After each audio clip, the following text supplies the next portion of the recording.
Mengapa Israel ini ingin betul mengambil Palestina ini? Apa yang ada di Palestina? Apakah di Palestina itu ada emas? Apakah di Palestina itu ada perak? Mengapa mereka bersemangat betul ingin mengambil Palestina ini? Pada tahun 2007, Al-Faqir Abdul Samad, saya menterjemah satu buku berbahasa Arab, judulnya Tarikh Ad-Diyanah Al-Yahudiyah, ditulis oleh seorang ulama daripada Al-Iskandariyah, Mesir. Di situ dia bagi satu jawaban. Kenapa orang Israel itu amat sangat menginginkan Palestina? Rupanya ada seorang bernama Israel. Israel maknanya dua. Isra abdun. El bahasa Hebrew language, bahasa Ibrani. El artinya Tuhan. Israel artinya hamba Tuhan. Tapi mereka punya makna yang kedua. Israel artinya al-musari' lillah. Al-musari' lillah, orang yang bergulat, orang yang mengalahkan Tuhan. Rupanya Tuhan pernah kalah. Dan ketika Tuhan kalah, lalu Tuhan memberikan hadiah satu petak tanah, dan tanah itu adalah tanah Palestina menurut mereka. Jadi mereka meyakini bahwa ketika Tuhan dikalahkan oleh Israel, maka hadiahnya adalah bumi Palestina. Itulah kenapa mereka amat sangat ingin mengambil tanah itu. Tapi kita pula, Palestina bagi kita adalah hijrahnya Nabi Muhammad sallallahu alaihi wasallam yang dituliskan dalam Al-Qur'an. A'udzubillahi minasyaitonir rajim. Subhanalladzi asra bi'abdihi lailan minal masjidil haram ilal masjidil aqsa alladzi barakna haulah.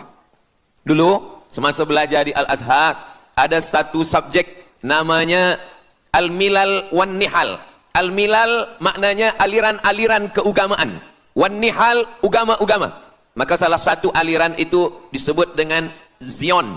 Zion adalah nama satu bukit yang ada di Palestina. Lalu mereka mengambil nama ini sebagai satu gerakan dunia.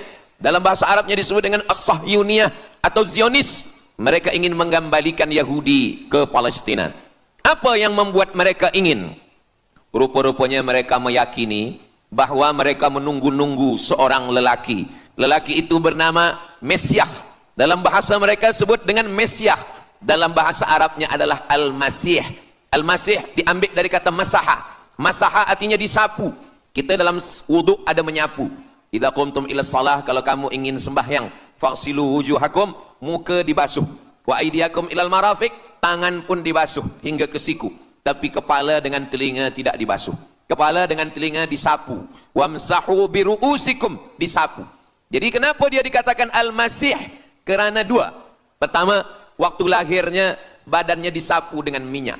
Yang kedua, setelah dia besar, bila dia tengok orang lumpuh, dia sapu. Orang yang lumpuh boleh tegak berdiri. Bila nampak orang buta, dia sapu. Orang buta boleh menengok. Bila nampak orang mati, dia sapu. Dan orang mati pun boleh tegak berdiri. Dia tunjuk tanah, ya ard umbuti, wahai tanah tumbuh tanaman. Dia tunjuk langit, ya sama imtiri, turunkan hujan. Dia tunjuk orang mati, ya mayyit qum, orang mati tegak berdiri. Maka dia disebut dengan Al-Masih. Tapi Al-Masih ini ada yang original. Itulah dia Al-Masih Isa anak Maryam alaihi salam. Tapi ada Al-Masih satu lagi, macam Isa.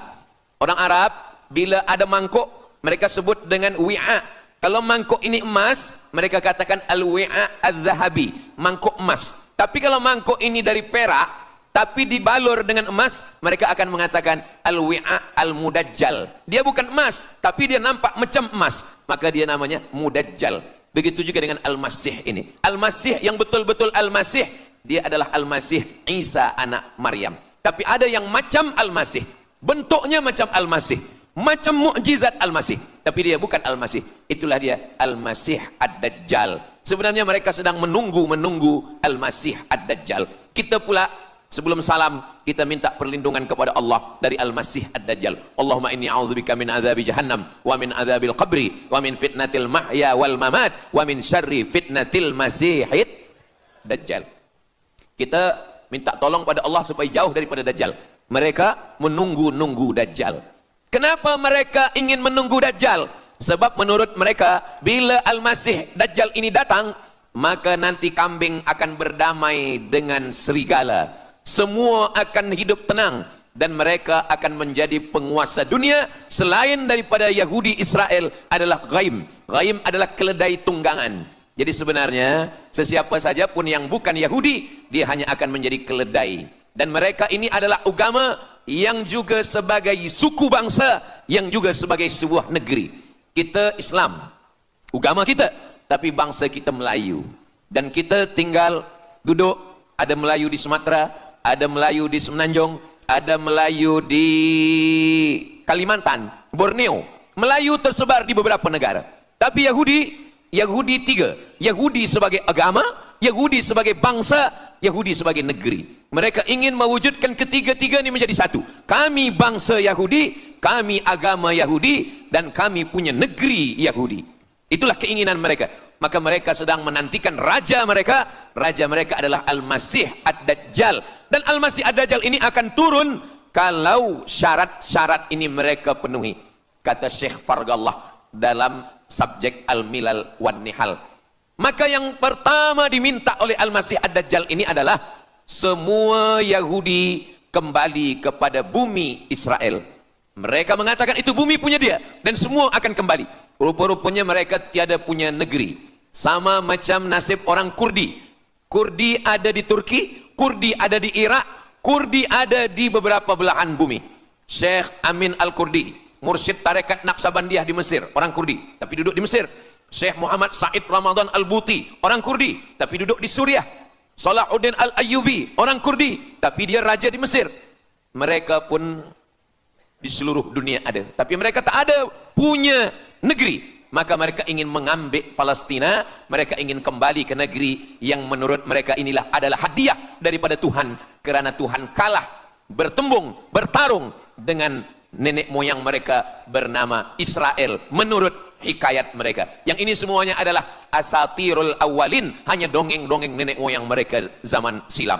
Lalu kemudian datanglah Theodor Herzl menghadap kepada Sultan Abdul Hamid, Sultan Turki. Mereka ingin membayar dengan ratusan keping emas. Apa kata Sultan Abdul Hamid?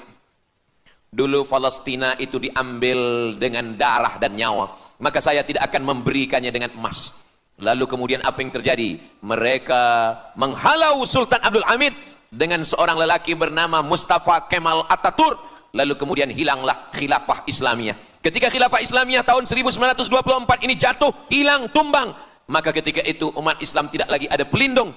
Dan ketika itulah mereka mengambil Palestina. Mereka merebut, mereka mengambil, seperti yang dikatakan Sayyidina Muhammad sallallahu alaihi wasallam, kamu akan diperebutkan seperti makanan yang ada di atas meja makan. Satu mengambil kakinya, satu merebut kepalanya, satu mengambil dadanya, dan tercabik-cabik, dicakar, dimakan, dipotong. Tak ada satu pun yang peduli. Alhamdulillah, kita malam ini masih peduli. Kita sedang mengajarkan kepada belia-belia, kita sedang mengajarkan kepada pemuda-pemuda Islam. Mudah-mudahan sampai anak cucu kita sampai hari kiamat masih lagi peduli kepada Palestina, insya-Allah. Allahu Akbar. Semua Yahudi kembali ke Palestina. Maka sekarang mereka sudah berkumpul. Berapa jumlah mereka? 9 juta Yahudi sudah berada di Palestina. Itu syarat supaya Al-Masih itu turun. Sebab Al-Masih tidak mahu turun kalau Yahudi-Yahudi ini tidak kembali ke Palestina menurut mereka. Maka Yahudi dari Rusia kembali, Yahudi yang ada dari Amerika kembali semuanya. Dari mulai tahun 1946 sampailah hari ini 2025, tahun hadapan 2026, 80 tahun lamanya mereka sudah berkumpul menunggu kedatangan Al-Masih dengan cara berkumpul. Dan mereka yang datang ini hanya keturunan Yahudi dari puak ibunya saja. Yahudi ini tidak menerima dari puak ayah. Jadi kalau ada ayahnya Yahudi, emaknya tak Yahudi, dia tiada diterima. Sebab mereka guna dari puak ibu.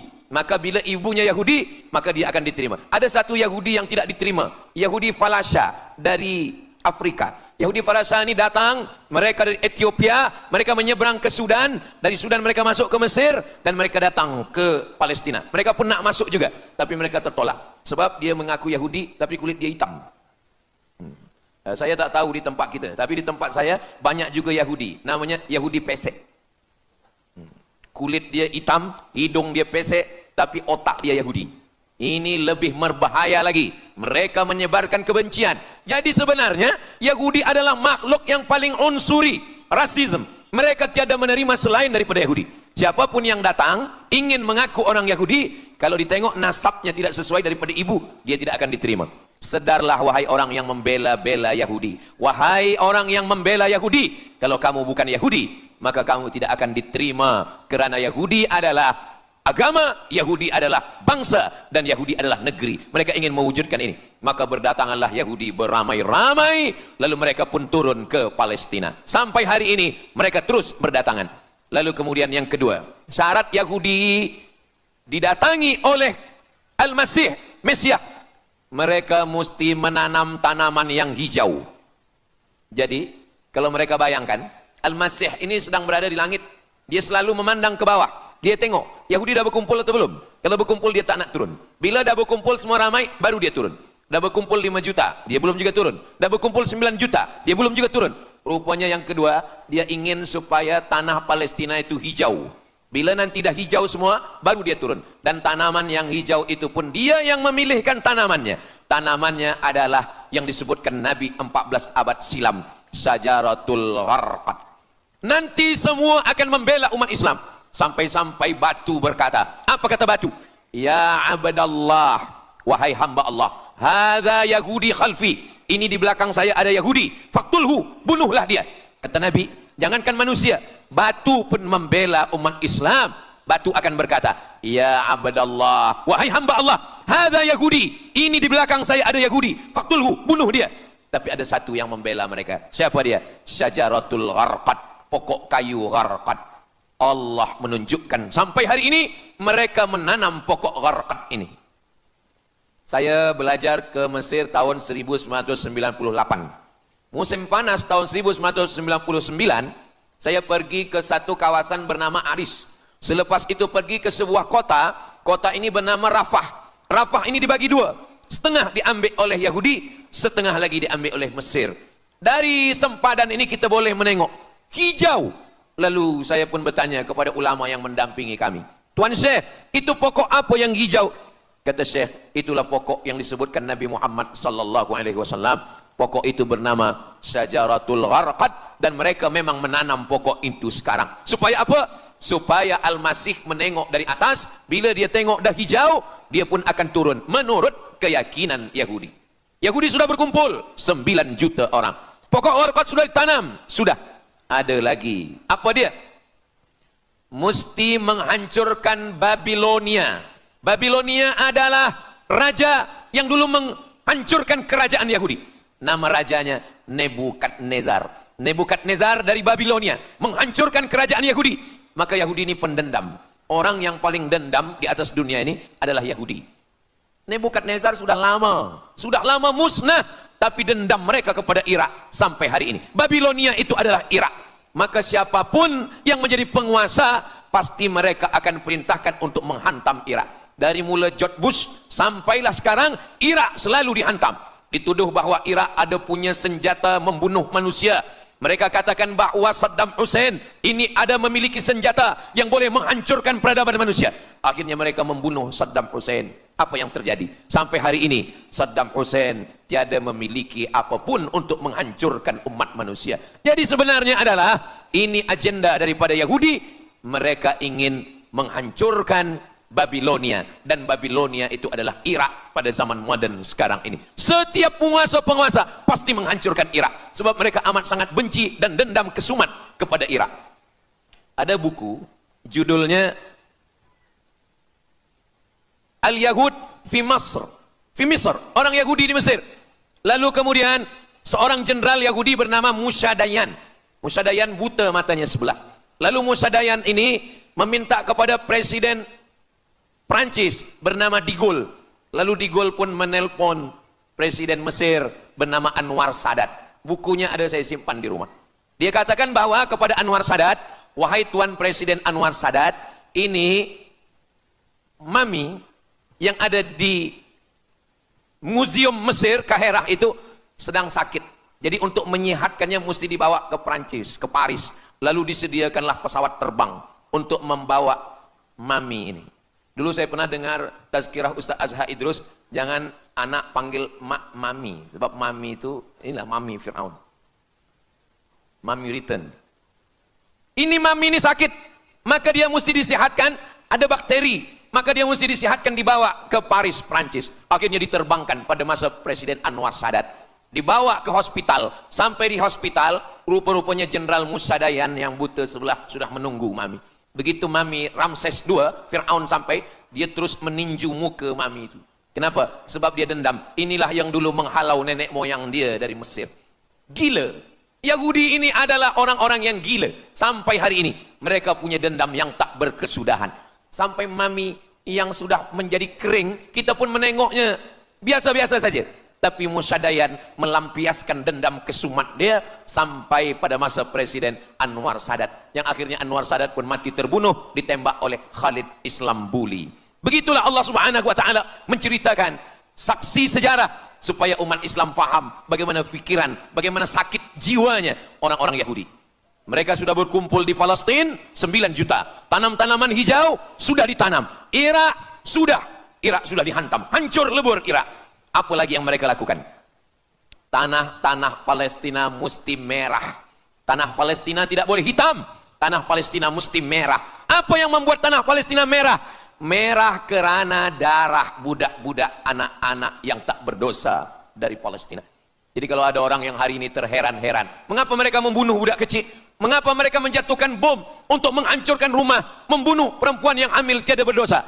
Tapi bila orang faham, dia mengerti, sesungguhnya mereka ingin supaya darah anak-anak yang tiada berdosa itu tumpah. Kalau darah itu sudah tumpah, disitulah mereka menantikan supaya Al-Masih, Mesiah itu turun membela. Sebab itu adalah raja di raja mereka. Apa yang terjadi sebenarnya hari ini? Yang terjadi sebenarnya adalah mereka membangun, membina sebuah kerajaan dari khayal, dari pikiran gila. Maka ada seorang yang tidak percaya kepada Allah. Dia atheist, dia tak percaya kepada Tuhan. Namanya Roger Jarudi. Tapi akhirnya dia dapat hidayah. Dia masuk Islam. Selepas masuk Islam, dia tulis buku bahwa Israel, Yahudi mendirikan negara berdasarkan mitologi, berdasarkan khurafat, berdasarkan kisah-kisah bohong, dusta. Tapi mereka percaya dengan dusta itu. Lalu kemudian Roger Jarudi ditangkap oleh pemerintah Prancis, dimasukkan ke dalam penjara. Bukunya diterjemahkan ke dalam bahasa Arab, diterjemahkan ke dalam bahasa Melayu. Roger Jarudi, bagaimana orang Yahudi Israel membina kerajaan negara berdasarkan khayal, berdasarkan tipu, berdasarkan dusta, berdasarkan mitologi, berdasarkan asatirul awalin, dongeng-dongeng daripada nenek moyang mereka dulu. Lalu kemudian hari ini kita sudah menengok darah itu sudah tumpah merata-rata di tanah Palestina.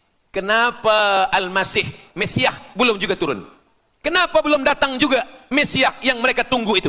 Rupanya ada syarat lagi yang belum. Apa dia? Mereka mesti membina satu yang disebut dengan Haikal Sulaiman, Temple of King Solomon. Mereka meyakini bahwa raja mereka adalah Solomon, dan dia ada sebuah kuil yang mereka sebut, mereka tulis bukunya, Temple of King Solomon. Di mana letaknya? Letaknya adalah di atas Al-Masjidil Aqsa. Mereka ingin menghancurkan Al-Masjidil Aqsa, diratakan dengan tanah.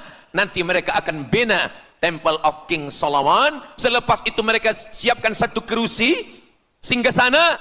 Selepas itu nanti barulah turun Al-Masih, Mesiah yang dijanjikan menurut mereka. Yang semuanya ini adalah dusta, bohong, tipu daripada Zionis, kerana mereka ingin menguasai dan mereka ingin membuat sebuah negara yang sangat besar, yang negara itu disebut dengan The Great Israelian, Israel Raya. Dia dari 2 sungai. Biasanya orang membuat map itu rahasia. Map biasanya rahasia yang disimpan. Tapi orang Yahudi Israel, mereka buatkan mapnya di dalam bendera mereka.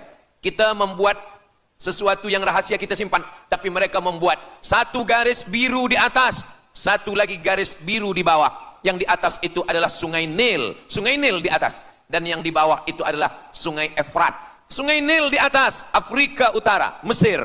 Sungai Efrat di bawah, sungai Efrat ada di Irak. Lalu di tengah itu ada bintang segi 6. Apa maknanya?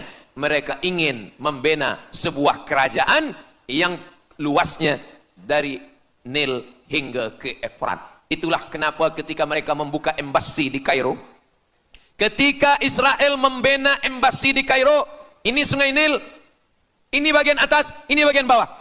Kerajaan Mesir membagi embasi Israel tanah di bawah sungai Nil. Mereka tidak mau. Mereka ingin membina embasi di atas Sungai Nil. Kenapa mereka tidak mau membina embasi di bawah Sungai Nil? Karena menurut mereka di bawah Sungai Nil adalah negeri kami.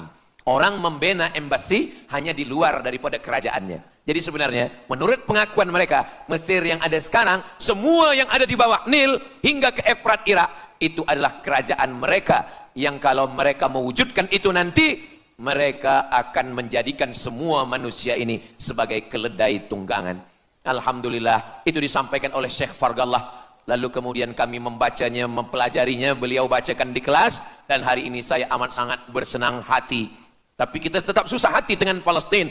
Saya merasa senang hati sebab saya boleh menyampaikannya kepada para belia pemuda muslimin muslimat yang hadir malam ini. Macam mana suara saya, jelas tak jelas? Jelas. Yang saya sampaikan ini boleh faham? Alhamdulillah. Yang tak faham, nanti faham sendiri insyaAllah. Begitulah Allah Subhanahu wa ta'ala. Saya dulu pernah berjumpa dengan Syekh Muhammad Jibril. Lalu kemudian saya tanya Syekh Muhammad Jibril, Syekh, kenapa Allah membinasakan kaum Ad, kaum Samud, kaum Madian? Wa ila Samuda akhahum Salihah, wa ila Madiana akhahum Syuaiba, wa ila Adin akhahum Huda. Madian, Samud, Ad, semuanya musnah. Iram dzatil imad. Iram, hilang semuanya. Tapi kenapa Yahudi ini masih ada sekarang? Kenapa Allah tak musnahkan? Kata Syekh Muhammad Jibril, Allah Maha Kuasa untuk memusnahkan Yahudi, Israel. Senang saja bagi Allah. Innama amruhu idza arada syai'an ayyakula lahu kun fayakun. Yahudi Israel mati semua rata dengan tanah. Satu jeritan malaikat mati mereka semua. Allah goncangkan bumi, habis mereka ditelan bumi. Ya bunayya, wahai anakku, kalaulah Israel Yahudi ini mati, lalu kamu masuk surga dengan apa, kata dia. Sebenarnya Allah masih menyisakan Yahudi ini supaya kita berjuang. Sekarang ada umat Islam yang amat sangat lemah. Dia bukannya ikut berjuang, tapi melemahkan perjuangan orang. Bila ada umat Islam yang berkumpul beramai-ramai, solidariti tentang Palestina, dia berkata, katanya Allah Maha Kuasa, kenapa Allah tak binasakan? Dulu, arsalna alaihim tayran ababil, datang burung ababil, tarmihim bi'ijaratin min sijil. Mana ababil sekarang? Kenapa Allah tak kirimkan ababil? Saya pun pernah tanyakan ini kepada masyayikh, Syekh, kenapa Allah tak kirimkan ababil? Dulu ketika Abdul Muttalib memegang kunci Ka'bah, masa itu tak ada orang beriman. Abdul Muttalib bersendirian, lalu kemudian dia datang ke Ka'bah, dia letakkan kunci itu. Ya Allah, inna lihadzal baiti rabban yahmih. Saya sendiri seorang saja, saya tak sanggup untuk menolong Ka'bah. Inna lihadzal baiti rabban yahmih. Ka'bah ini ada pemiliknya, Ka'bah ini ada pelindungnya, Allah akan melindungi. Itulah mengapa Allah mengirimkan alam tara kaifa fa'ala rabbuka bi ashabil fil alam yaj'al kaidahum fi tadlil. Kenapa Allah kirimkan tayran ababil? Karena tidak ada orang beriman, hanya Abdul Muttalib sendiri. Tapi sekarang 2 miliar orang beriman yang bersyahadat asyhadu an la ilaha illallah wa asyhadu anna muhammadan rasulullah. Itulah kenapa Allah tidak mengirimkan tayran ababil. Itulah kenapa Allah tidak membuatkan goncangan. Itulah kenapa. Tapi sedikit banyak Allah mulai menurunkan pertolongannya. Kalau sudah datang pertolongan Allah Subhanahu wa taala, idza jaa nasrullah, kalau sudah datang pertolongan Allah, idza jaa nasrullah wal fath, kemenangan. Wa ra'aitan nasa yadkhuluna fi dinillahi afwaja. Insyaallah, alaysa subuhu biqarib. Subuh tak lama lagi. Pertolongan Allah pasti datang. Nasrum minallah wa fathun qarib. Hasbunallah wa ni'mal wakil. Ni'mal maula wa ni'man nasir. Wala haula wala quwata illa billahil aliyil azim. Kalau kita seorang cikgu, kalau kita seorang ulama, sampaikanlah kepada umat. Sebagai seorang ayah, sampaikan kepada anak. Sebagai seorang ahli keluarga, kita mesti ingatkan, buatkan baju dengan lambang, simbol, bendera penderitaan Palestina. Kalau kita menonton dengan keluarga di rumah, tontonkan bagaimana penderitaan anak-anak di Palestina. Saya di rumah ada gambar besar, gambar Palestina. Sehingga setiap kali tamu datang, kita bercerita, dia tanya, ini gambar apa nih Ustaz? Inilah gambar saudara kita yang sedang teraniaya di Palestina.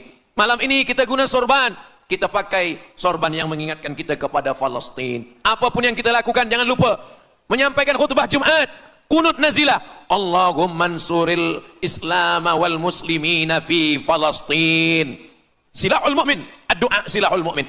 Kalau kita tiada senjata lagi, maka sesungguhnya doa, man lam yahtam bi amril muslimin, siapa yang tak peduli kepada penderitaan saudaranya di Palestin, falaisa minhum, dia tidak diakui sebagai umat Nabi Muhammad sallallahu alaihi wasallam. Orang beriman bukan setakat sembahyang subuh, zuhur, asar, maghrib, isya. Orang beriman bukan setakat ditengok berapa kali dia ke Baitullah haji dan umrah, tapi orang beriman bagaimana perasaan dia kepada saudaranya. Maka kata Nabi SAW, la yu'minu ahadukum, kamu tidak beriman, kalaupun kamu beriman belum sempurna, hatta yuhibba li akhi, sampai engkau sayang kepada saudaramu. Ma yuhibbu li nafsih, sayang kepada saudara seperti sayang pada diri sendiri. Kalau anak saudara kita di Palestina teraniaya, kita lebih teraniaya. Kalau pipi kita dicubit sakit, begitu juga dengan saudara kita di Palestina. Kita memang hidup pada zaman yang susah, yang payah. Beruntunglah datuk nenek moyang kita 100 tahun yang lampau, mereka selamat dari fitnah ini. Tapi kita pun tak boleh mengutuk nasib. Mengapa saya hidup sekarang? Kenapa kami hidup tahun 1447 ini ya Allah? Tentu ada hikmahnya. Allah hidupkan kita hari ini. Kenapa saya tak hidup zaman Nabi? Kalau ada pemuda belia sekarang datang kepada Ustaz Abdul Somad, Ustaz Somad, kenapa saya tak hidup zaman Nabi? Kalau saya hidup zaman Nabi mungkin saya baik. Kamu yang komplain kepada Allah, kalau kamu hidup zaman Nabi mungkin tidak ikut Nabi, ikut Abu Lahab, ikut Abu Jahal. Kita dihidupkan Allah hari ini, kita masih bersama dengan guru kita, Al-Fadhil Ustaz Azhar Idrus. Kita masih bersama dengan orang-orang baik, orang mulia. Alaikum bil jamaah. Kata Nabi SAW, man syadza syadza finnar, jangan bersendirian, sendirian masuk neraka. Kita mesti berjamaah. Alhamdulillah, yang ada kuasa dengan kuasanya, yang ada fatwa dengan fatwanya, yang ada ilmu dengan ilmunya. Bagi penuntut-penuntut, pelajar-pelajar, tonton, buat video, buat apapun yang boleh kita buat, share, gambar, semuanya itu ada tanggung jawab kita di hadapan Allah Subhanahu wa taala. Kullukum ra'in, setiap kamu pemimpin, hadap ke Baitul Maqdis 17 hingga 18 bulan. Sampai akhirnya pada bulan Sya'ban turun ayat, qad nara taqalluba wajhika fis sama', kami menengok wajah engkau menghadap ke arah langit. Fawalli wajhaka syatral masjidil haram, hadapkanlah wajahmu ke arah Masjidil Haram. Lalu Nabi pun menghadap ke arah Masjidil Haram. Selepas itu sahabat datang beramai-ramai menjumpai Nabi Muhammad SAW.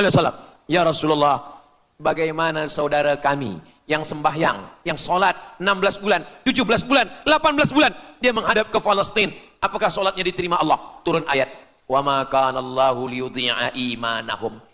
Tafsirnya, wa ma kana Allahu liyudhi'a salatahum. Allah tidak menyia-nyiakan sembahyang mereka, Allah tidak menyia-nyiakan solat mereka. Sembahyang mereka yang dulu menghadap ke Baitul Maqdis diterima Allah atau tidak, itu yang mereka cemaskan, itu yang mereka khawatirkan. Sembahyang yang 18 bulan itu yang mereka takutkan. Bagaimana kita sekarang? Bagaimana sembahyang saudara kita? Bagaimana puasa mereka? Bagaimana musim sejuk mereka sejuk? Bagaimana mereka tak boleh makan, tak boleh minum? Kalau kita sudah berbuat di luar kemampuan kita, kita tidak akan dituntut di hadapan Allah. La yukallifullahu nafsan illa wus'aha. Mudah-mudahan apa yang kita lakukan malam ini, kita bangkitkan semangat jamaah. Selemah-lemahnya adalah doa. Selemah-lemah kekuatan orang beriman adalah melafazkan doa kepada Allah supaya Allah memberikan pertolongan. Tak ada yang susah bagi Allah Subhanahu wa taala. Itulah yang boleh Al-Faqir sampaikan pada malam hari ini, solidariti kita tentang Palestina. Mudah-mudahan ada manfaatnya. Banyak cakap kata yang tak berkenan di hati, menyinggung perasaan, saya memohon maaf beribu-ribu maaf. Mudah-mudahan yang kita lakukan malam ini diridhai Allah Subhanahu wa taala dan boleh kita bawa bekal menghadap Allah. Bila kita mati ditanya oleh Allah, inilah jawaban kita. Kami sudah berkumpul, kami sudah bangkitkan semangat, kami sudah berdoa, kami sudah menjelaskan bagaimana jahat Yahudi. Mengapa Israel ini ingin betul mengambil Palestina ini? Apa yang ada di Palestina? Apakah di Palestina itu ada emas? Apakah di Palestina itu ada perak? Mengapa mereka bersemangat betul ingin mengambil Palestina ini? Pada tahun 2007, Al-Faqir Abdul Somad, saya menterjemah satu buku berbahasa Arab, judulnya Tarikh Ad-Diyanah Al-Yahudiyah, ditulis oleh seorang ulama daripada Al-Iskandariyah, Mesir. Di situ dia bagi satu jawaban. Kenapa orang Israel itu amat sangat menginginkan Palestina? Rupanya ada seorang bernama Israel. Israel maknanya dua. Isra abdun. El bahasa Hebrew language, bahasa Ibrani. El artinya Tuhan. Israel artinya hamba Tuhan. Tapi mereka punya makna yang kedua. Israel artinya al-musari' lillah. Al-musari' lillah, orang yang bergulat, orang yang mengalahkan Tuhan. Rupanya Tuhan pernah kalah. Dan ketika Tuhan kalah, lalu Tuhan memberikan hadiah satu petak tanah. Dan tanah itu adalah tanah Palestina. Menurut mereka. Jadi mereka meyakini bahwa ketika Tuhan dikalahkan oleh Israel, maka hadiahnya adalah bumi Palestina. Itulah kenapa mereka amat sangat ingin mengambil tanah itu. Tapi kita pula, Palestina bagi kita adalah hijrahnya Nabi Muhammad sallallahu alaihi wasallam yang dituliskan dalam Al-Qur'an. A'udzubillahi minasyaitonir rajim. Subhanalladzi asra bi'abdihi lailan minal masjidil haram ilal masjidil aqsa alladzi barakna haulah. Dulu semasa belajar di Al-Azhar ada satu subjek namanya Al-Milal wan Nihal. Al-Milal maknanya aliran-aliran keagamaan. Wan Nihal agama-agama. Maka salah satu aliran itu disebut dengan Zion. Zion adalah nama satu bukit yang ada di Palestina. Lalu mereka mengambil nama ini sebagai satu gerakan dunia. Dalam bahasa Arabnya disebut dengan As-Sahyuniyah atau Zionis. Mereka ingin mengembalikan Yahudi ke Palestina. Apa yang membuat mereka ingin? Rupa-rupanya mereka meyakini bahwa mereka menunggu-nunggu seorang lelaki. Lelaki itu bernama Mesiah. Dalam bahasa mereka sebut dengan Mesiah. Dalam bahasa Arabnya adalah Al-Masih. Al-Masih diambil dari kata masaha. Masaha artinya disapu. Kita dalam wudhu ada menyapu. Idza qumtum ila shalah, kalau kamu ingin sembahyang, faghsilu wujuhakum, muka dibasuh.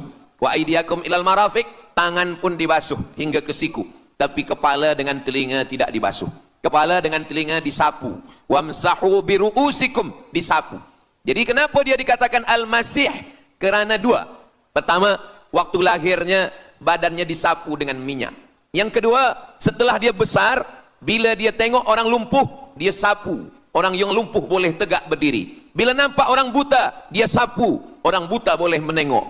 Bila nampak orang mati, dia sapu. Dan orang mati pun boleh tegak berdiri. Dia tunjuk tanah, ya ard umbuti, wahai tanah tumbuh tanaman. Dia tunjuk langit, ya sama imtiri, turunkan hujan. Dia tunjuk orang mati, ya mayyit qum, orang mati tegak berdiri. Maka dia disebut dengan Al-Masih. Tapi Al-Masih ini ada yang original. Itulah dia Al-Masih Isa anak Maryam alaihi salam. Tapi ada Al-Masih satu lagi. Macam Isa.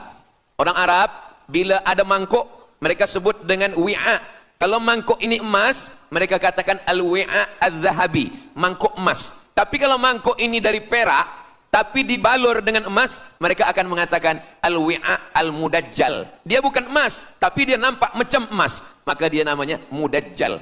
Begitu juga dengan Al-Masih ini. Al-Masih yang betul-betul Al-Masih, dia adalah Al-Masih Isa anak Maryam. Tapi ada yang macam Al-Masih, bentuknya macam Al-Masih, macam mukjizat Al-Masih, tapi dia bukan Al-Masih. Itulah dia Al-Masih Ad-Dajjal. Sebenarnya mereka sedang menunggu Al-Masih Ad-Dajjal. Kita pula sebelum salam, kita minta perlindungan kepada Allah dari Al-Masih Ad-Dajjal. Allahumma inni a'udzubika min adzabi jahannam wa min adzabil qabri wa min fitnatil mahya wal mamat wa min syarri fitnatil masihid Dajjal. Kita minta tolong pada Allah supaya jauh daripada Dajjal. Mereka menunggu-nunggu Dajjal. Kenapa mereka ingin menunggu Dajjal?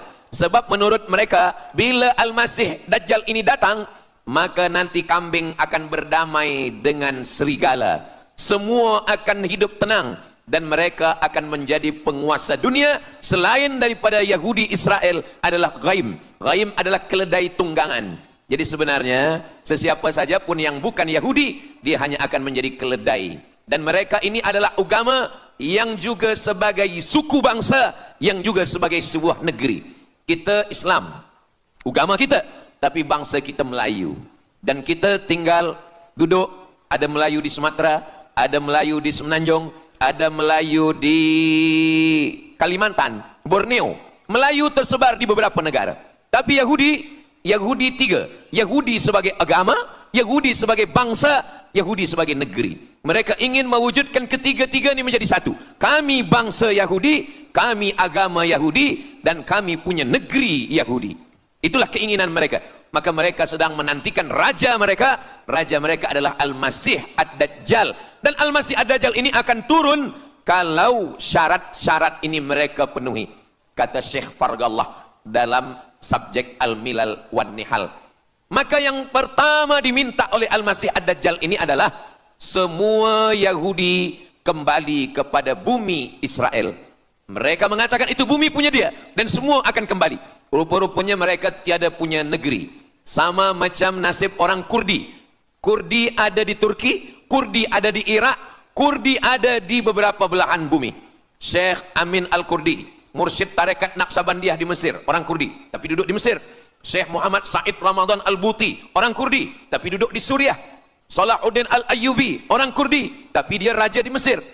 Mereka pun di seluruh dunia ada, tapi mereka tak ada punya negeri. Maka mereka ingin mengambil Palestina, mereka ingin kembali ke negeri yang menurut mereka inilah adalah hadiah daripada Tuhan, kerana Tuhan kalah bertembung, bertarung dengan nenek moyang mereka bernama Israel menurut hikayat mereka. Yang ini semuanya adalah asatirul awalin, hanya dongeng-dongeng nenek moyang mereka zaman silam.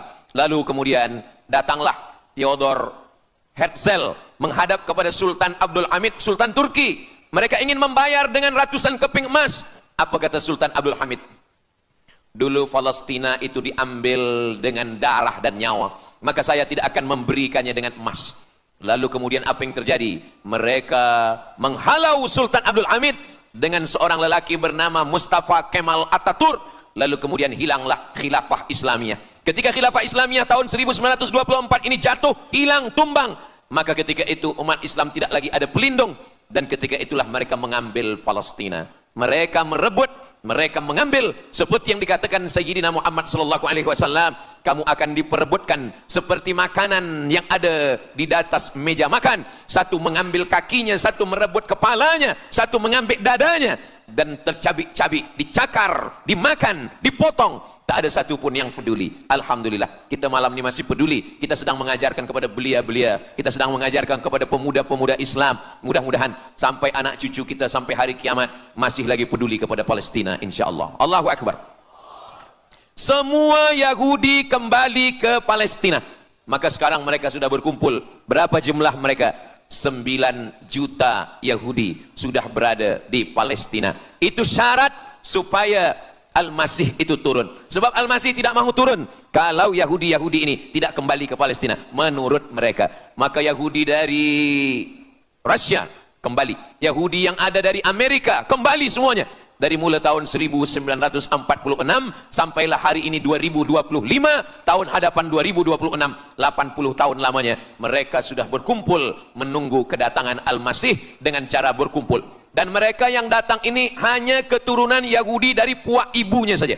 Yahudi ini tidak menerima dari puak ayah. Jadi kalau ada ayahnya Yahudi, emaknya tak Yahudi, dia tiada diterima. Sebab mereka guna dari puak ibu. Maka bila ibunya Yahudi, maka dia akan diterima. Ada satu Yahudi yang tidak diterima, Yahudi Falasha dari Afrika. Yahudi Falasha ini datang, mereka dari Ethiopia, mereka menyeberang ke Sudan, dari Sudan mereka masuk ke Mesir, dan mereka datang ke Palestina. Mereka pun nak masuk juga, tapi mereka tertolak. Sebab dia mengaku Yahudi, tapi kulit dia hitam.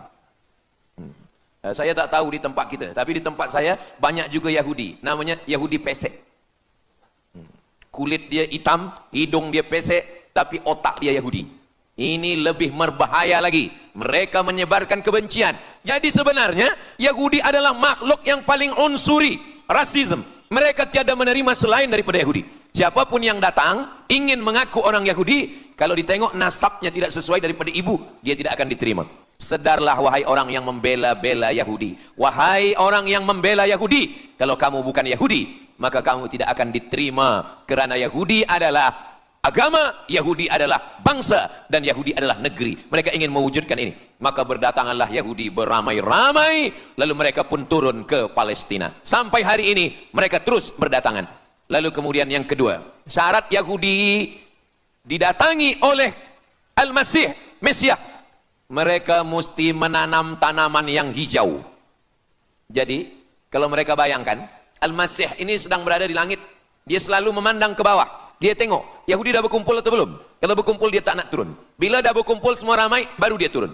Dah berkumpul 5 juta, dia belum juga turun. Dah berkumpul 9 juta, dia belum juga turun. Rupanya yang kedua, dia ingin supaya tanah Palestina itu hijau. Bila nanti dah hijau semua, baru dia turun. Dan tanaman yang hijau itu pun dia yang memilihkan tanamannya. Tanamannya adalah yang disebutkan Nabi 14 abad silam, Syajaratul Gharqad. Nanti semua akan membela umat Islam. Sampai-sampai batu berkata, apa kata batu? Ya abdallah, wahai hamba Allah, hadza Yahudi khalfi, ini di belakang saya ada Yahudi, faktulhu, bunuhlah dia. Kata Nabi, jangankan manusia, batu pun membela umat Islam.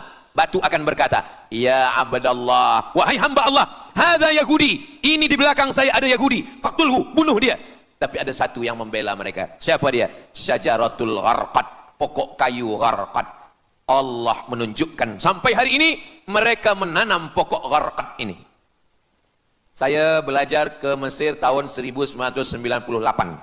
Musim panas tahun 1999, saya pergi ke satu kawasan bernama Aris. Selepas itu pergi ke sebuah kota, kota ini bernama Rafah. Rafah ini dibagi dua, setengah diambil oleh Yahudi, setengah lagi diambil oleh Mesir. Dari sempadan ini kita boleh menengok hijau. Lalu saya pun bertanya kepada ulama yang mendampingi kami, Tuan Syekh, itu pokok apa yang hijau? Kata Syekh, itulah pokok yang disebutkan Nabi Muhammad sallallahu alaihi wasallam. Pokok itu bernama Syajaratul Gharqad, dan mereka memang menanam pokok itu sekarang. Supaya apa? Supaya Al-Masih menengok dari atas, bila dia tengok dah hijau, dia pun akan turun menurut keyakinan Yahudi. Yahudi sudah berkumpul 9 juta orang. Pokok Gharqad sudah ditanam, sudah. Ada lagi. Apa dia?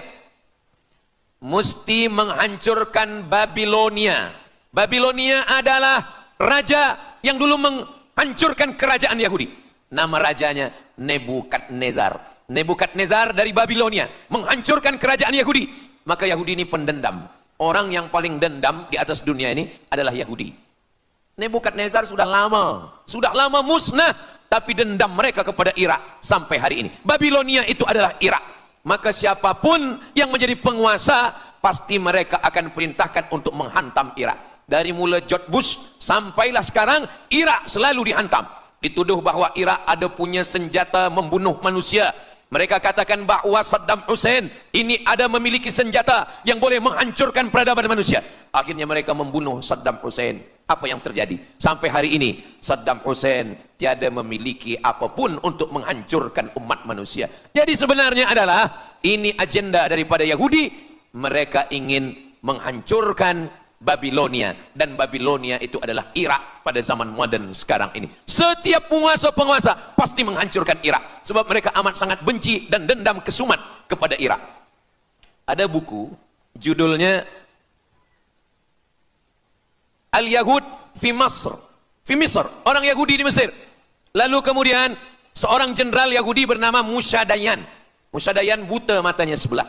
Lalu Musa Dayan ini meminta kepada Presiden Prancis bernama De Gaulle. Lalu De Gaulle pun menelpon Presiden Mesir bernama Anwar Sadat. Bukunya ada, saya simpan di rumah. Dia katakan bahwa kepada Anwar Sadat, wahai Tuan Presiden Anwar Sadat, ini mami yang ada di Museum Mesir Kaherah itu sedang sakit. Jadi untuk menyehatkannya mesti dibawa ke Prancis, ke Paris.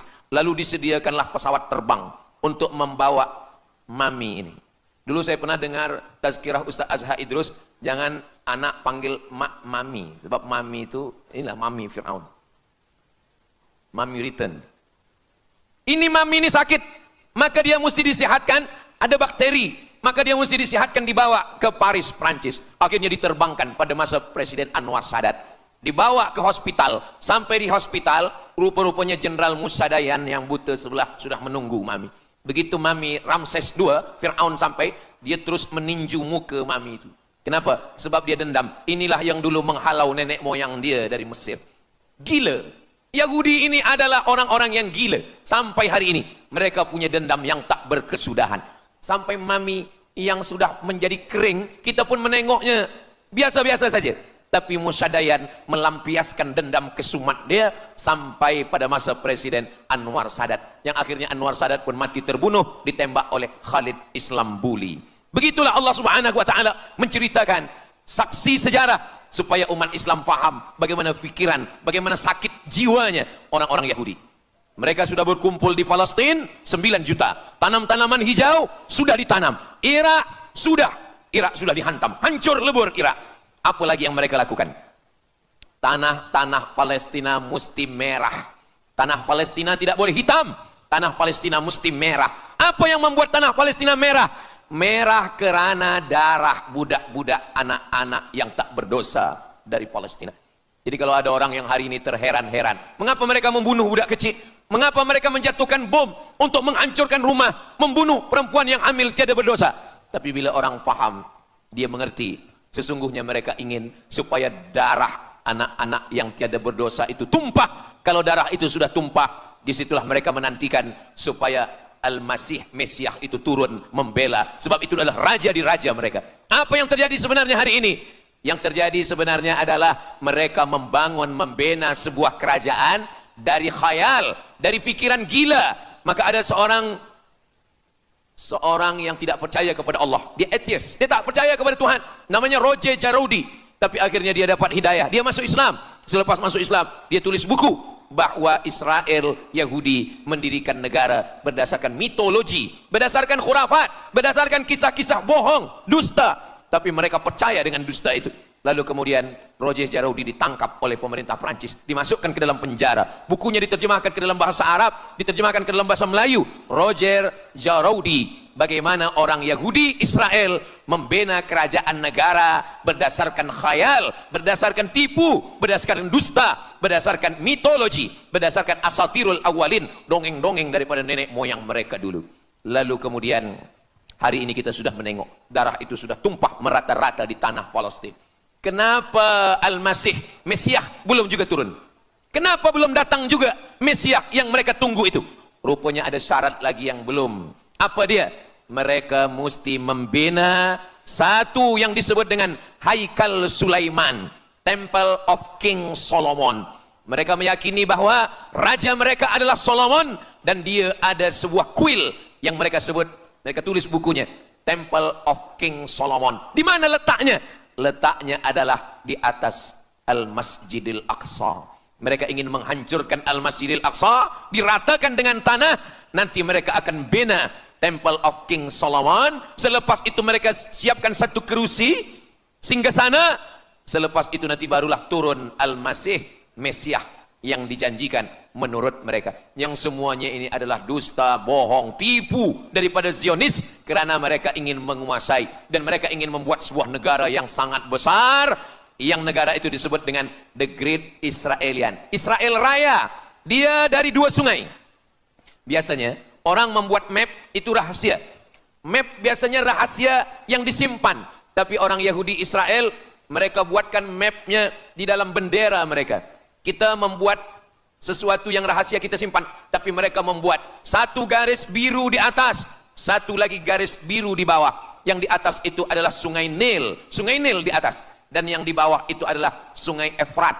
Sungai Nil di atas, Afrika Utara, Mesir. Sungai Efrat di bawah, sungai Efrat ada di Irak. Lalu di tengah itu ada bintang segi 6. Apa maknanya? Mereka ingin membina sebuah kerajaan yang luasnya dari Nil hingga ke Efrat. Itulah kenapa ketika mereka membuka embasi di Kairo, ketika Israel membina embasi di Kairo, ini sungai Nil, ini bagian atas, ini bagian bawah. Kerajaan Mesir membagi embasi Israel tanah di bawah sungai Nil. Mereka tidak mau. Mereka ingin membina embasi di atas sungai Nil. Kenapa mereka tidak mau membina embasi di bawah sungai Nil? Karena menurut mereka di bawah sungai Nil adalah negeri kami. Orang membina embasi hanya di luar daripada kerajaannya. Jadi sebenarnya menurut pengakuan mereka, Mesir yang ada sekarang, semua yang ada di bawah Nil hingga ke Efrat Irak, itu adalah kerajaan mereka. Yang kalau mereka mewujudkan itu nanti, mereka akan menjadikan semua manusia ini sebagai keledai tunggangan. Alhamdulillah, itu disampaikan oleh Syekh Fargallah. Lalu kemudian kami membacanya, mempelajarinya, beliau bacakan di kelas, dan hari ini saya amat sangat bersenang hati. Tapi kita tetap susah hati dengan Palestina. Saya merasa senang hati sebab saya boleh menyampaikannya kepada para belia pemuda muslimin muslimat yang hadir malam ini. Macam mana suara saya, jelas tak jelas? Jelas. Yang saya sampaikan ini boleh faham? Alhamdulillah. Yang tak faham nanti faham sendiri insyaallah. Begitulah Allah Subhanahu wa taala. Saya dulu pernah berjumpa dengan Syekh Muhammad Jibril. Lalu kemudian saya tanya Syekh Muhammad Jibril, "Syekh, Kenapa Allah membinasakan kaum Ad, kaum Samud, kaum Madian? Wa ila Samud akhahum Salihah, wa ila Madian akhahum Syuaiba, wa ila Adin akhahum Huda. Madian, Samud, Ad, semuanya musnah. Iram dzatil imad. Iram, hilang semuanya. Tapi kenapa Yahudi ini masih ada sekarang? Kenapa Allah tak musnahkan? Kata Syekh Muhammad Jibril, Allah Maha Kuasa untuk memusnahkan Yahudi, Israel. Senang saja bagi Allah. Innama amruhu idza arada syai'an ayyakula lahu kun fayakun. Yahudi Israel mati semua rata dengan tanah. Satu jeritan malaikat mati mereka semua. Allah goncangkan bumi, habis mereka ditelan bumi. Ya bunayya, wahai anakku, kalaulah Israel Yahudi ini mati, lalu kamu masuk surga dengan apa, kata dia. Sebenarnya Allah masih menyisakan Yahudi ini supaya kita berjuang. Sekarang ada umat Islam yang amat sangat lemah. Dia bukannya ikut berjuang, tapi melemahkan perjuangan orang. Bila ada umat Islam yang berkumpul beramai-ramai, solidariti tentang Palestin, dia berkata, katanya Allah Maha Kuasa, kenapa Allah tak binasakan? Dulu, arsalna alaihim tayran ababil, datang burung ababil, tarmihim bi'ijaratin min sijil. Mana ababil sekarang? Kenapa Allah tak kirimkan ababil? Saya pun pernah tanyakan ini kepada masyayikh. Syekh, kenapa Allah tak kirimkan ababil? Dulu, ketika Abdul Muttalib memegang kunci Ka'bah, masa itu tak ada orang beriman. Abdul Muttalib bersendirian. Lalu kemudian dia datang ke Ka'bah. Dia letakkan kunci itu. Ya Allah, inna lihadzal baiti rabban yahmih. Saya sendiri seorang saja. Saya tak sanggup untuk menolong Ka'bah. Inna lihadzal baiti rabban yahmih. Ka'bah ini ada pemiliknya.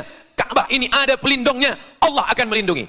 Itulah mengapa Allah mengirimkan alam tara kaifa fa'ala rabbuka bi ashabil fil alam yaj'al kaidahum fi tadlil. Kenapa Allah kirimkan tayran ababil? Karena tidak ada orang beriman, hanya Abdul Muttalib sendiri. Tapi sekarang 2 miliar orang beriman yang bersyahadat asyhadu an la ilaha illallah wa asyhadu anna muhammadan rasulullah. Itulah kenapa Allah tidak mengirimkan tayran ababil. Itulah kenapa Allah tidak membuatkan goncangan. Itulah kenapa. Tapi sedikit banyak Allah mulai menurunkan pertolongannya. Kalau sudah datang pertolongan Allah Subhanahu wa taala, idza jaa nasrullah, kalau sudah datang pertolongan Allah, idza jaa nasrullah wal fath, kemenangan. Wa ra'aitan nasa yadkhuluna fi dinillahi afwaja. Insyaallah, alaysa subuhu biqarib. Subuh tak lama lagi. Pertolongan Allah pasti datang. Nasrum minallah wa fathun qarib. Hasbunallah wa ni'mal wakil. Ni'mal maula wa ni'man nasir. Wala haula wala quwata illa billahil aliyil azim. Kalau kita seorang cikgu, kalau kita seorang ulama, sampaikanlah kepada umat. Sebagai seorang ayah, sampaikan kepada anak. Sebagai seorang ahli keluarga, kita mesti ingatkan, buatkan baju dengan lambang, simbol, bendera penderitaan Palestin. Kalau kita menonton dengan keluarga di rumah, tontonkan bagaimana penderitaan anak-anak di Palestin. Saya di rumah ada gambar besar, gambar Palestin. Sehingga setiap kali tamu datang, kita bercerita, dia tanya, ini gambar apa nih Ustaz? Inilah gambar saudara kita yang sedang teraniaya di Palestin. Malam ini kita guna sorban, kita pakai sorban yang mengingatkan kita kepada Palestin. Apapun yang kita lakukan, jangan lupa menyampaikan khutbah Jumat, qunut nazilah, Allahumma ansuril Islam wal muslimina fi Palestin. Silahul mu'min, ad-du'a silahul mu'min. Kalau kita tiada senjata lagi, maka sesungguhnya doa. Man lam yahtam bi amril muslimin, siapa yang tak peduli kepada penderitaan saudaranya di Palestin, falaisa minhum, dia tidak diakui sebagai umat Nabi Muhammad sallallahu alaihi wasallam. Orang beriman bukan setakat sembahyang subuh, zuhur, asar, maghrib, isya. Orang beriman bukan setakat ditengok berapa kali dia ke Baitullah haji dan umrah, tapi orang beriman bagaimana perasaan dia kepada saudaranya. Maka kata Nabi SAW, la yu'minu ahadukum, kamu tidak beriman, kalaupun kamu beriman, belum sempurna, hatta yuhibba li akhi, sampai engkau sayang kepada saudaramu. Ma yuhibbu li nafsih, sayang kepada saudara seperti sayang pada diri sendiri. Kalau anak saudara kita di Palestina teraniaya, kita lebih teraniaya. Kalau pipi kita dicubit sakit, begitu juga dengan saudara kita di Palestina. Kita memang hidup pada zaman yang susah, yang payah. Beruntunglah datuk nenek moyang kita 100 tahun yang lampau. Mereka selamat dari fitnah ini. Tapi kita pun tak boleh mengutuk nasib. Mengapa saya hidup sekarang? Kenapa kami hidup tahun 1447 ini ya Allah? Tentu ada hikmahnya. Allah hidupkan kita hari ini. Kenapa saya tak hidup zaman Nabi? Kalau ada pemuda belia sekarang datang kepada Ustaz Abdul Somad. Ustaz Somad, kenapa saya tak hidup zaman Nabi? Kalau saya hidup zaman Nabi mungkin saya baik. Kamu yang komplain kepada Allah, Kalau kamu hidup sama Nabi mungkin tidak ikut Nabi, ikut Abu Lahab, ikut Abu Jahal. Kita dihidupkan Allah hari ini, kita masih bersama dengan guru kita, Al-Fadhil Ustaz Azhar Idrus. Kita masih bersama dengan orang-orang baik, orang mulia. Alaikum bil jamaah. Kata Nabi SAW, man syadza syadza finnar. Jangan bersendirian, sendirian masuk neraka. Kita mesti berjamaah. Alhamdulillah, yang ada kuasa dengan kuasanya, yang ada fatwa dengan fatwanya, yang ada ilmu dengan ilmunya. Bagi penuntut-penuntut, pelajar-pelajar, tonton, buat video, buat apapun yang boleh kita buat, share, gambar, semuanya itu ada tanggung jawab kita di hadapan Allah Subhanahu wa taala. Kullukum ra'in, setiap kamu pemimpin, hadap ke Baitul Maqdis 17 hingga 18 bulan. Sampai akhirnya pada bulan Sya'ban turun ayat, qad nara taqalluba wajhika fis sama, kami menengok wajah engkau menghadap ke arah langit. Fawalli wajhaka syatral Masjidil Haram. Hadapkanlah wajahmu ke arah Masjidil Haram. Lalu Nabi pun menghadap ke arah Masjidil Haram. Selepas itu sahabat datang beramai-ramai menjumpai Nabi Muhammad sallallahu alaihi wasallam.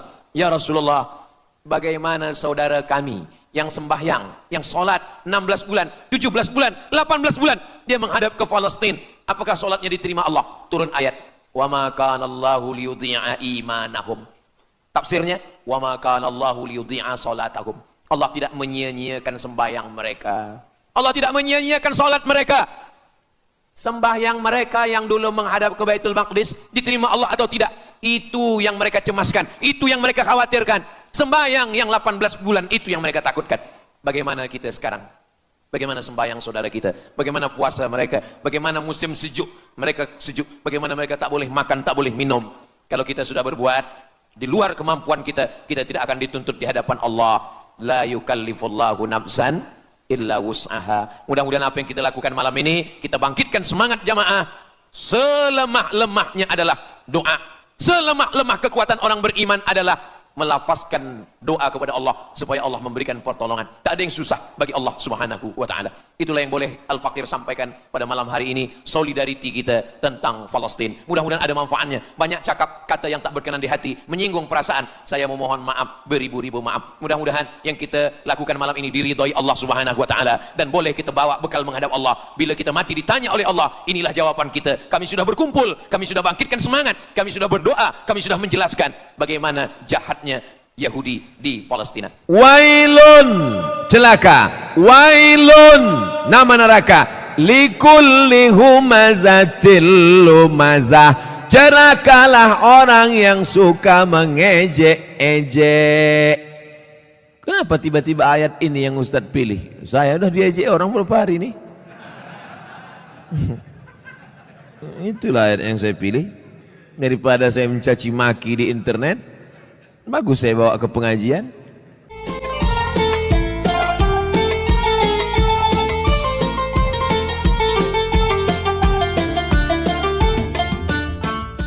Assalamualaikum warahmatullahi wabarakatuh.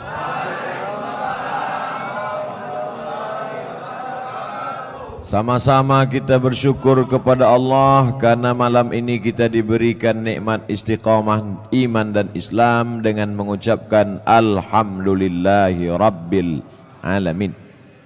Berselawat kepada Rasulullah dengan mengucapkan Allahumma salli ala Sayyidina Muhammad wa ala ali Sayyidina Muhammad.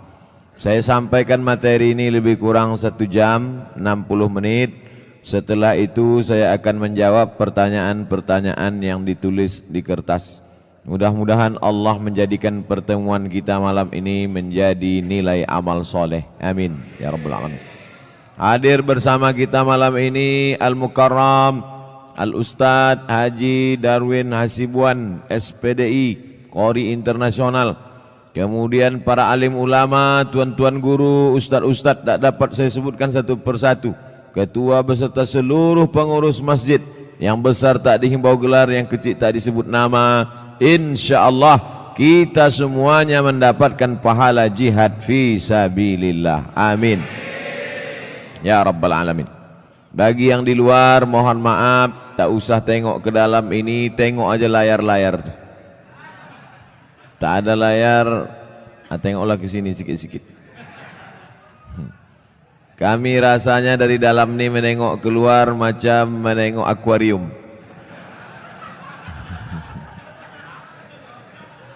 Tapi kami pun yakin dan percaya kalian di luar pun menengok kami macam ikan mas koki. Jadi ternyata kami di luar, kalian di dalam.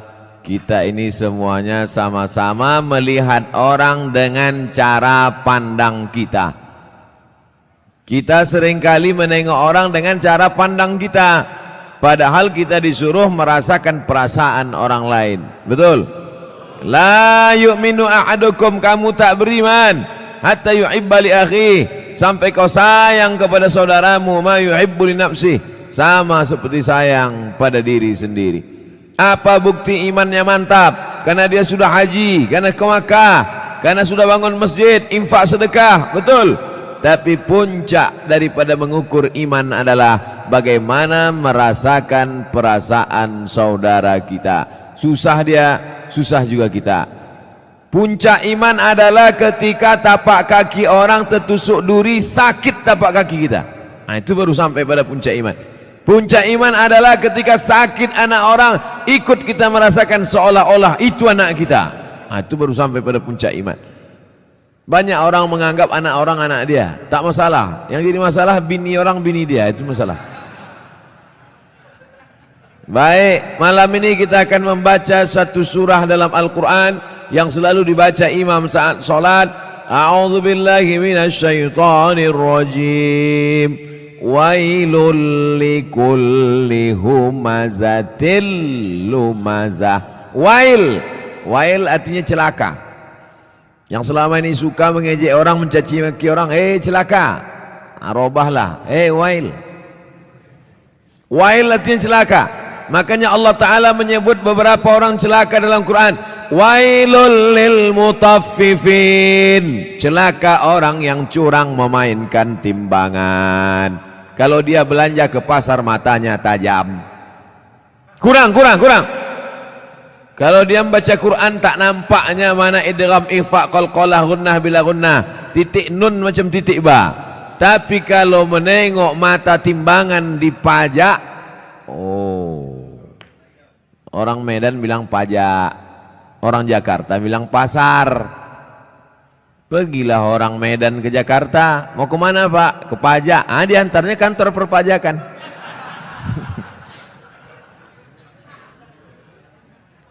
Wailul lil mutaffifin, celaka orang yang main-main timbangan. Hati-hati tukang timbang pokok sawit, tukang timbang buah sawit. Asal ditimbang 50 kilo, tandan besar 50 kilo, tandan kecil 50 kilo. Kenapa begini? Rupanya memang udah di setel timbangan tuh, mau besar mau kecil 50 kilo. Ada gunanya sembahyang, puasa, sholatmu melayang karena zolim memainkan timbangan. Tak ada gunanya pengajian malam ini. Bukti pengajian malam ini berhasil bukan karena layarnya banyak di luar, bukan. Bukti pengajian malam ini berhasil apa? Besok pagi yang berjualan berdagang di pasar, luruskan balik timbangan. Siap? Tak semuanya siap kata dia. Tengok besoklah Pak Ustaz. Ditimbang di pasar, betul. Dibawa ke rumah, rupanya 7,5 on. 1/4 kilo hilang. 5 orang belanja, 1,5 kilo 2,5 on sudah kau makan harta orang dengan cara batil. Patutlah pagi petang siang malam berdoa, doamu tak dikabulkan Allah Subhanahu wa taala. Kenapa? Makan haram. Ustadz nyinggung pedagang aja, singgunglah PNS. Payah kita nyurus akte kelahiran nanti. Maksudnya yang PNS masuk, yang lain-lain masuk juga. Rasakan aja lah sendiri. Jangan mentang-mentang ku bilang timbangan hanya pedagang saja yang kena. Betul? Nah, wailul lil musallin. Kita baru membahas masalah wail. Ayat yang kita bahas wailul likulli humazatil lumazah, tapi digunakan kata wailul lil mutaffifin, celaka orang yang main timbangan. Wailul lil musallin, celaka orang yang sholat celaka. Itu maka banyak orang tak sholat sekarang. Kau kenapa tak sholat? Fawailul lil musallin, celaka orang yang sholat. Orang dulu kalau tak sholat aja. Orang sekarang ini sudah tak sholat pakai dalil pula. Hebat orang sekarang nih. Otak-otak sungsang semua. Kau kenapa tak sholat? Kenapa tak sembahyang? Fawailul lil musallin. Celaka orang yang sholat. Na'udzubillah. Itulah kadang berbunyi HP orang, kita sangka HP orang, rupanya HP kita. Udah mau marah saya tadi. Kenapa masuk masjid hidup HP? Siapa yang hidup HP? Rupanya HP kita. La ilaha illallah Muhammad Rasulullah. Fawailul lil HP. Celakalah orang yang HP-nya menyala. Fawailul lil musallin. Celaka orang yang salat.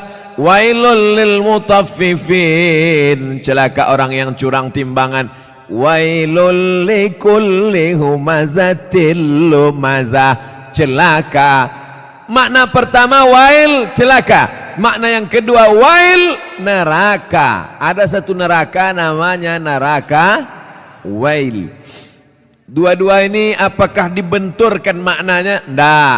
Yang mengatakan celaka orang yang main timbangan, celaka orang yang sholat karena tak khusyuk, main-main pikirannya, celaka orang wailul likulli humazatil lumazah.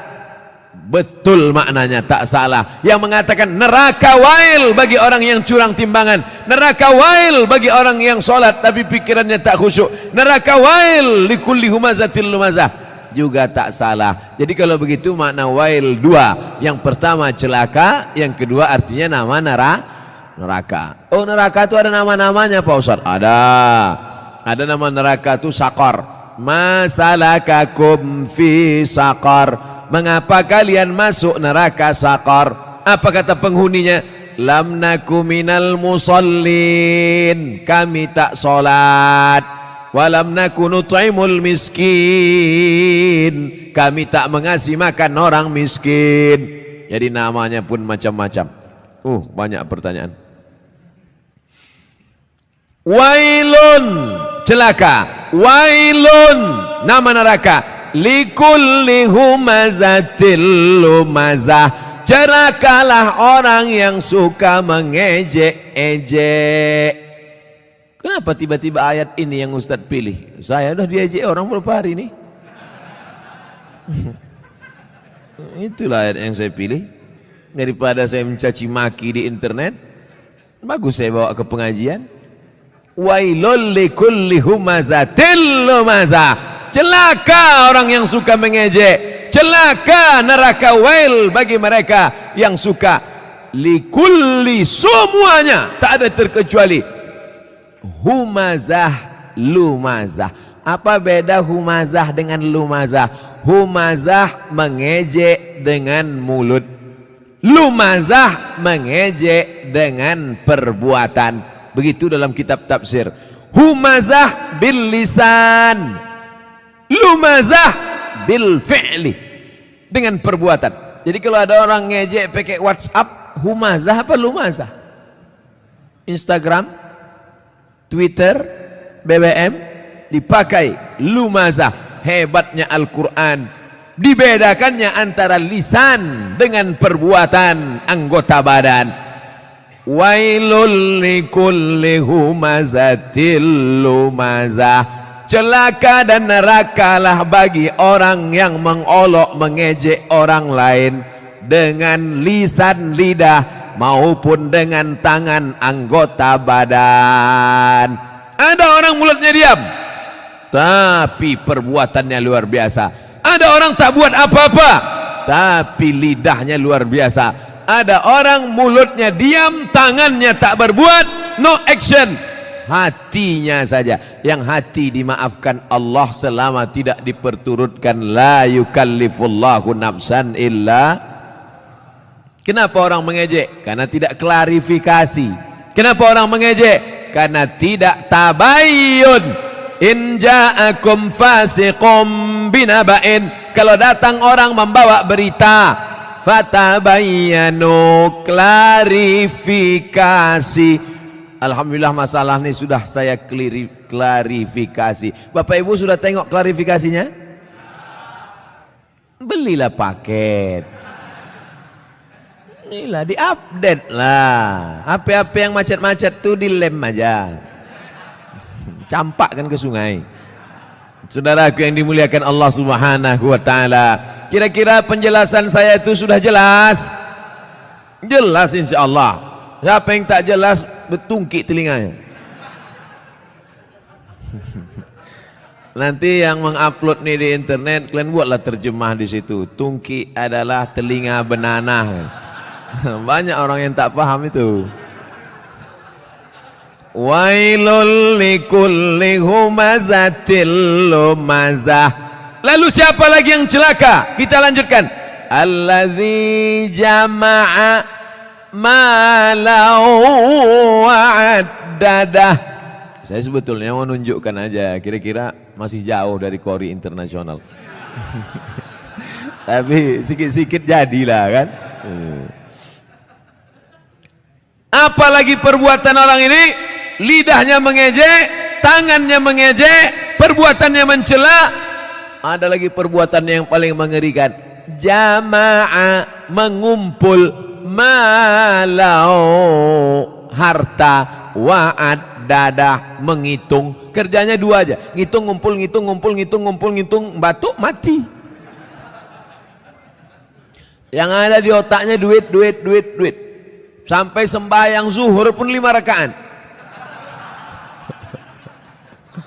Allahu Akbar. At-tahiyatul barakatuh. Berapa harga karet sekarang? Ini lautan. Allazi jama'a malau wa'addada. Ngumpul ngitung. Ada kenikmatan sendiri menghitung-hitung harta itu. Tanah di sana sekian hektar, yang di sini hektar. Tahu kau tanah yang itu luasnya? Tahu. Punya siapa? Punya orang. Na'udzubillah. Tapi saya yakin jamaah masjid Darul Haq, dar rumah, hak benar. Darul Haq, rumah kebenaran. Di sini rumah kebenaran. Lain dari sini salah. Siapa yang mau cari kebenaran datang ke Darul Haq. Betul? Lain nama masjid nih. Ada masjid-masjid lain tuh, masjid apa? Masjid Al-Ikhlas. Masjid apa? Masjid At-Taqwa. Ini mantap, bukan nama sembarang nama. Udah sampai itu aja. Dilarang tidur di ruang utama. Oh, karena di sini pakai AC. Patutlah banyak tidur di sini. Ini menunjukkan jamaah masjid Darul Haq ini orangnya jamaah malau, suka mengumpulkan harta, tapi bukan wa'addadah, bukan sekedar kumpul hitung, kumpul kira, mengumpulkan harta dan rajin bersedekah. Kenapa Ustaz tiba-tiba ingat sedekah? Ku tengok orang sedang membagi-bagi kotak. Kotak. Ku sangka kue kotak besar kali. Rupanya kotak infak. Kalian masukkanlah ke dalam. Di dalam ini pakai AC, tentu lebih mahal. Tepuk tangan orang tua. Begitu rupanya orang sakit hati.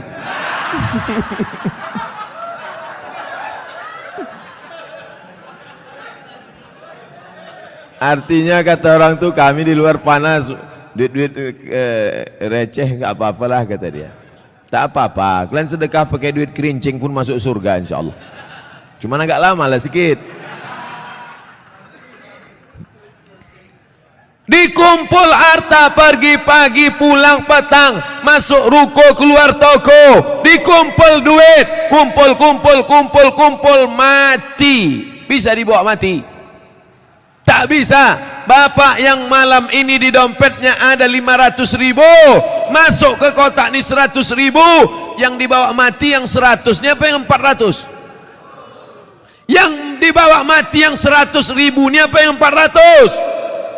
Yang 100. Sekarang saya mau tanya, yang mau dibawa mati yang banyak apa yang sedikit? Masukkan yang banyak tuh. Begitu cara menjebak jamaah ini. Disimpan. Bapak Ibu, kalau ada tetangga kawan jamaah Masjid Darul Haq yang pelit, bin kikir, bin bakhil, bin medit, bin kedekut, panggillah dia. Ada satu ayat kata Ustaz Somad untuk kau, sengaja diturunkan Allah untuk kau aja. Hebat itu. Aku tak datang pula kemarin di Masjid Darul Haq itu. Apa nama ayatnya? Ini dia. Jama'a malau wa'ad-dadah. Mengumpul harta dan menghitung, ngumpul-ngitung mati.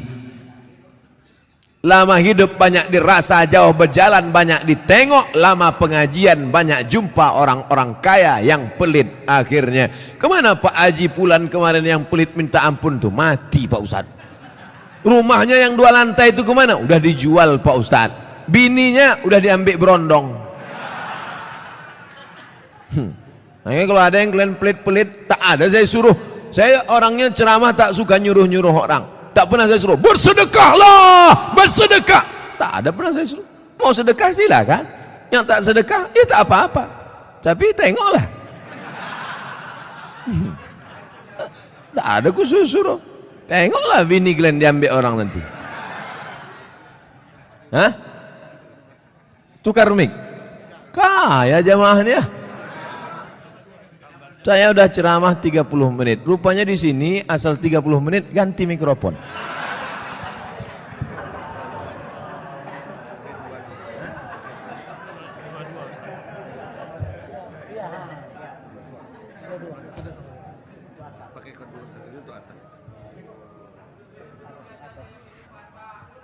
Tes. Tak berbunyi pula. Macam-macam DJ kurasa.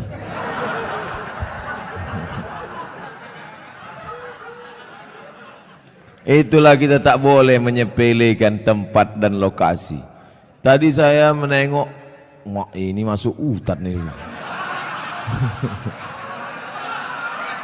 Tapi rupanya masjidnya pakai AC. Mikrofonnya mantap. Maukah Bapak Ibu memaafkan silap salah dosa saya? Tak mau, tak apa-apa. Saudaraku yang dimuliakan Allah Subhanahu wa taala, jama'a malau wa'addadah, mengumpulkan harta, menghitung, dikumpul, dihitung sampai akhirnya mati. Mana yang dibawa mati? Bisa mobil bawa mati? Siapa bilang mobil tak bisa bawa mati? Bapak yang punya mobil 2 mau dibawa 1 mati bisa. Bawa mobil carry itu ke Masjid Darul Haq, buat di situ ambulan membawa jenazah gratis. Siapa yang mau naik mobil itu syaratnya 1, mati. Kira-kira bisa tak mobil itu dibawa mati? Bisa. Meninggal bapak, pahalanya mengalir. Ini dipajang mobil sampai 2-3, tinggal rumah. Bisa rumah dibawa mati. Koslet ini hampir kesetrum bibir saya.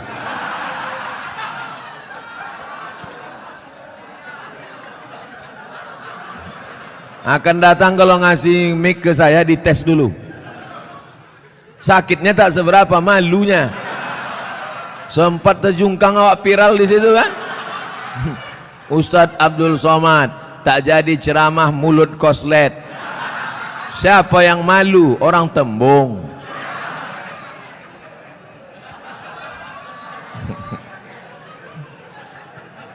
Bapak Ibu yang dimuliakan Allah Subhanahu wa taala, apa yang bisa dibawa mati? Rumah dibangun besar, tinggal.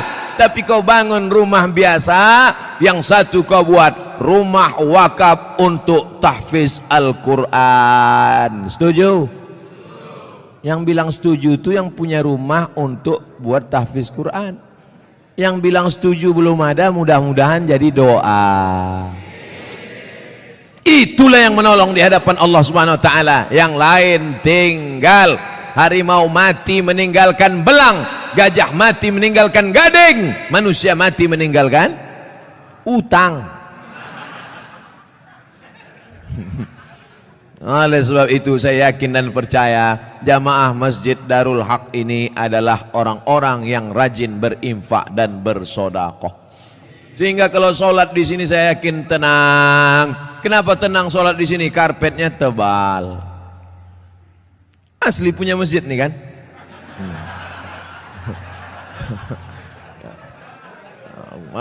Kadang ada jamaah nih saking memuliakan ustadz dipinjam karpet sampai dibuat situ, balikkan tanggal sekian. AC ada, dingin. Kadang pernah saya ceramah di masjid AC banyak, kepanasan, rupanya mati. Tapi di sini tidak, terasa dingin. Kalau bapak agak terasa hangat maklum. Ini kita ini sekarang sudah over capacity, tak sesuai lagi ini. Makanya jamaah itu di luar menengok kita ini macam ikan mas koki kehabisan mati lampu. Jamnya pula lengkap. Ada jam zuhur, jam asar, jam maghrib, jam isya, jam imsak, dan jam syuruk. Lengkap semua cantik. Balihonya pun mantap. Tabligh akbar bersama Abdul Somad LCMA. Ada gambar saya, tertutup pula. Rasa-rasanya tak ada kurang. Lengkap sudah semua. Bagaimana supaya harum semerbak, jamaah tenang sholat, dipasang harum-haruman. Maka harum rasa bau-bau bunga melati rasanya. Masya Allah. Jam ada. Itu jam itu penting. Apa guna jam itu dipasang? Supaya yang khutbah jangan sur dia jadi bawakannya. Tengoknya 20 menit selesai. Ini khutbah ini berapi-api dia. Jamaah, hari ini Palestina masih terjajah. Orang udah mau balik kerja, mak lama kali dia katanya. Tobat aku sembahyang di sini katanya.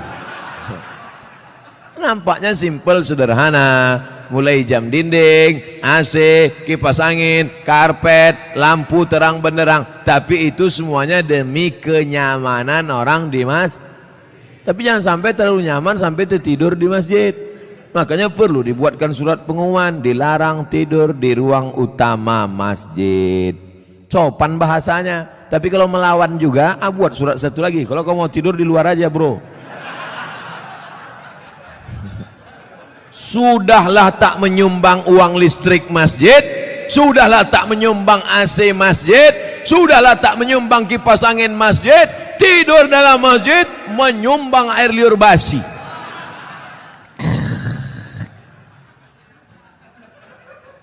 Haram. Kenapa? Karena mengganggu. Imatatul adza anit tariq, perbuatan amal yang paling ringan, membuang yang mengganggu dari tepi jalan. Selalu diterjemahkan dalam hadis membuang duri dari tepi jalan. Imatatul adza, adza bukan duri, sesuatu yang mengganggu di tepi jalan. Kalau membuang yang mengganggu di tepi jalan berpahala, bagaimana dengan orang membuat yang mengganggu di dalam masjid? Bukan jalan, di karpet masjid, di tempat orang sujud, di situlah air liur sambal belacan tumpah. Allahu Akbar. Imam khusyuk, makmum busuk. Yang saya sampaikan ini nampaknya simpel sederhana, tapi kalau tidak dijaga, maka yang sudah dilakukan jamaah Darul Haq baik, bagus, tetap kita jaga ke depan supaya kita tak masuk dalam neraka wail, tak masuk yang dikecam Allah. Jama'a malau wa'addadah. Terus ayat apa lagi? Yahsabu anna malahu akhladah. Yahsabu, dia menyangka, malahu, hartanya itu, akhladah, membuat dia kekal abadi. Rumahku yang besar membuat aku kekal abadi. Mobilku yang mewah membuat aku kekal abadi. Cincin permataku membuat aku kekal abadi. Maka digalilah kuburan batu di Mesir, ditemukan jenazah perempuan di dalam. Nama perempuan itu Nefertiti. Siapa namanya? Nefertiti, bukan jembatan.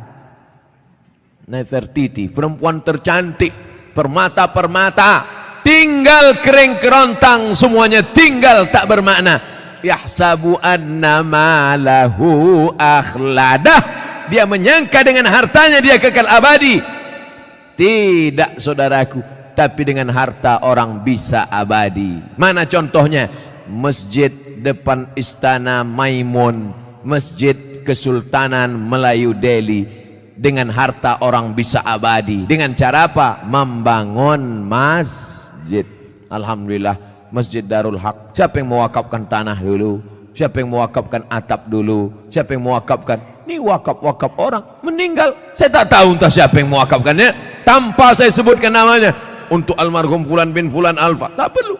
Sampai pahala kita malam ini pengajian dari jam 9 sampai jam 10, dari jam 10 sampai entah jam berapa nanti tanya jawab, mengalirlah pahala, teranglah kuburnya, lapanglah makamnya, dijauhkan Allah kuburnya dari lubang neraka, dijadikan Allah kuburnya salah satu dari taman-taman surga. Yang sudah membangun masjid, alhamdulillah. Yang belum membangun, na'uzu. Yang sudah ku kasih tahu tak juga mau mendengar, mati ajalah. Saudaraku yang dimuliakan Allah, kalau begitu orang Islam ini perlu kaya apa miskin? Kaya. Man bana masjidan, siapa yang bangun masjid, banallah mislahu baitan fil jannah. Yang bangun masjid dibangunkan satu istana dalam surga. Kalau mau kekal abadi, bangun masjid. Kalau mau kekal abadi, bangun masjid. Sayang sama emak, buat masjid nama emak. Sayang sama suami, jangan buat nama suami. Nanti meninggal dia, mau kawin sekali lagi.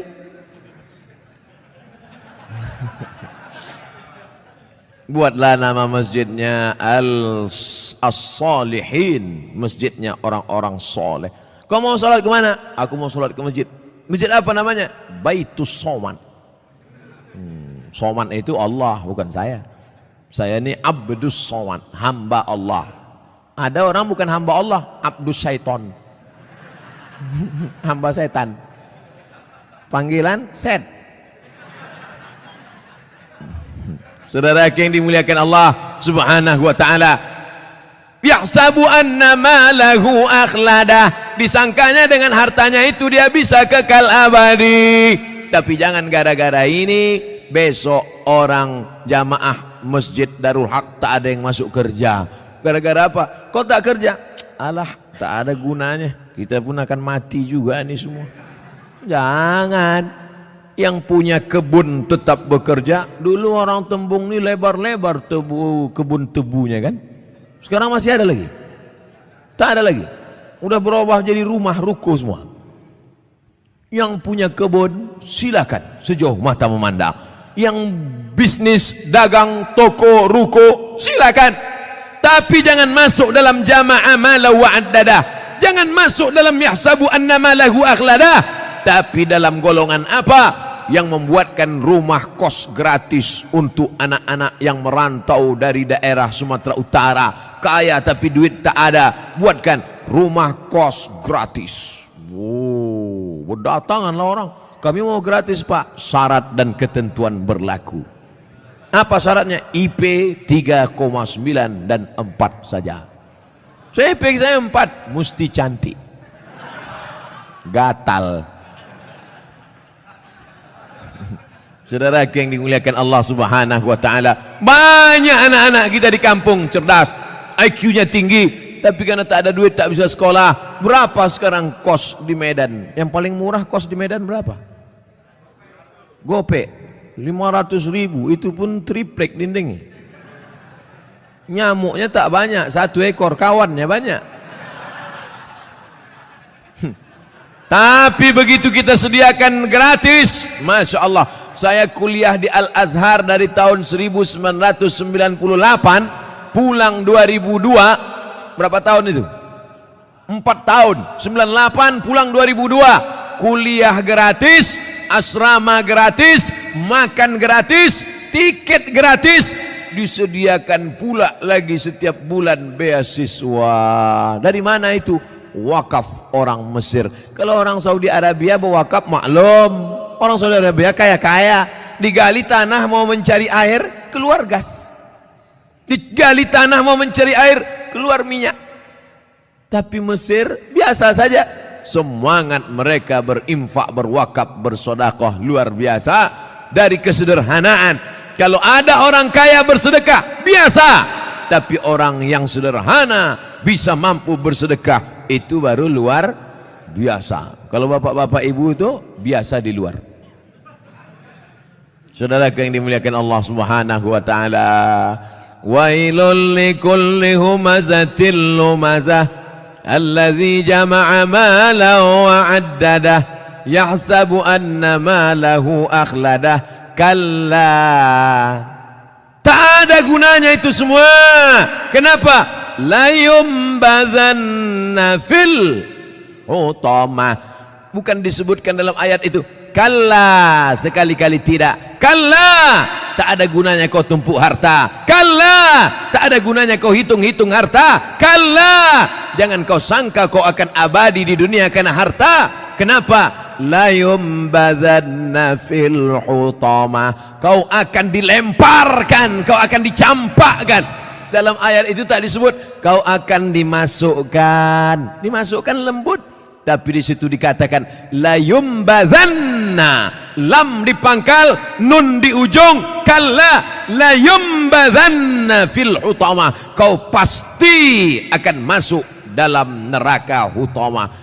Wama adraka mal hutamah. Allah bertanya tapi tak perlu dijawab. Al-qari'ah, mal qari'ah, wama adraka mal qari'ah. Kalla la yumbadzanna fil hutamah. Allah tanya, wama adraka mal hutamah. Kamu yang suka menempuh harta, kamu yang tak mau berzakat, kamu yang tak mau bersedekah, kamu akan dimasukkan dalam hutamah. Tahukah kamu apa itu hutamah? Narullahil muqadah. Nar, api muqadah. Biasanya api itu dipasang bulan Ramadan. Di sini ada, mak tak habis-habis dah. Syawal, Zulqa'dah, Zulhijjah, hidup terus. Narullah, api yang menyala, al-muqadah. Bagaimana apinya menyala? Allati tattali'u 'alal afidah. Menyala sampai afidah, jantung. Menyala sampai ke tangkai jantung. Jadi api neraka itu dia dari bawah. Allati tattali'u 'alal afidah. Menyala dari bawah sampai ke jantung panasnya. Makanya orang selalu menyebut sampai ke jantung. Gimana perasaan kau tadi panas? Nggak panas sekali ya, sampai ke jantung kurasa. Sampai mendidih tangkai jantung, mendidih otak di kepala.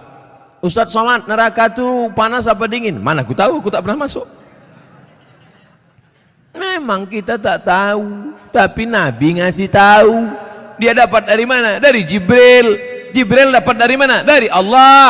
Apa kata Jibril alaihissalam? Ya bello ka'baihi, ketika api neraka itu sampai ke mata kaki, yaghli biha dimaruhu, mendidih otak di kepala, sampai ke mata kaki, mendidih otak di kepala. Jadi berapa derajat Celcius itu Pak Ustadz? Kau bertanya apa nyari pasal? Orang cerita otak mendidih, dia nanya derajat Celcius. Meletup-letup lah alat pengukur panas itu. Oleh sebab itu maka ini cerita adalah supaya kita datang rasa takut. Siapa yang tak takut ketika ayat neraka diceritakan, maka dia wajib berdoa saat doa khatam Quran. Baca doa khatam Quran. Ya Allah, ampunkan kami ketika membaca ayat azab, kami tak takut. Ya Allah, ampunkan kami ketika membaca ayat surga, kami tak pernah berharap. Baca pada doa ayat khatam Quran. Bapak Ibu yang dimuliakan Allah Subhanahu wa taala, allati tattali'u 'alal afidah. Apa lagi kelanjutannya?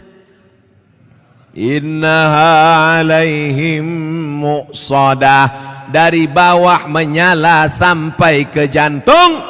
Innaha 'alaihim muqsadah, ditutup dari atas. Kalau menyala dari bawah, di atas terbuka masih ada uap. Menyala dari bawah sampai ke jantung, ditutup dari atas. Jadi apalah itu? Makanya tiap hari, tiap petang, tiap malam apa kata kita? Pagi besok, Allahumma ajirna minan nar, Allahumma ajirna minan nar, Allahumma ajirna minan nar, Allahumma ajirna minan nar, Allahumma ajirna minan nar, Allahumma ajirna minan nar, Allahumma ajirna minan nar. 7 kali. Pagi 7 kali, sore 7 kali. Allahumma ajirna minan nar, selamatkan kami dari api neraka. Rabbana atina fid dunya. Itu saudara kita yang sedang haji, sedang umrah. Dari Hajar Aswad ke rukun Syami, ke rukun Yamani, ke rukun Iraqi. Subhanallah walhamdulillah wala ilaha illallah wallahu akbar. Subhanallah alhamdulillah wala ilaha illallah wallahu akbar. Tapi dari rukun Yamani ke Hajar Aswad, Rabbana atina fid dunya hasanah wa fil akhirati hasanah wa qina. Jangan doa minta masuk surga. Bukan kata saya, kata ulama hikmah. Jangan doa minta masuk surga, karena semua umat Muhammad sallallahu alaihi wasallam pasti masuk surga.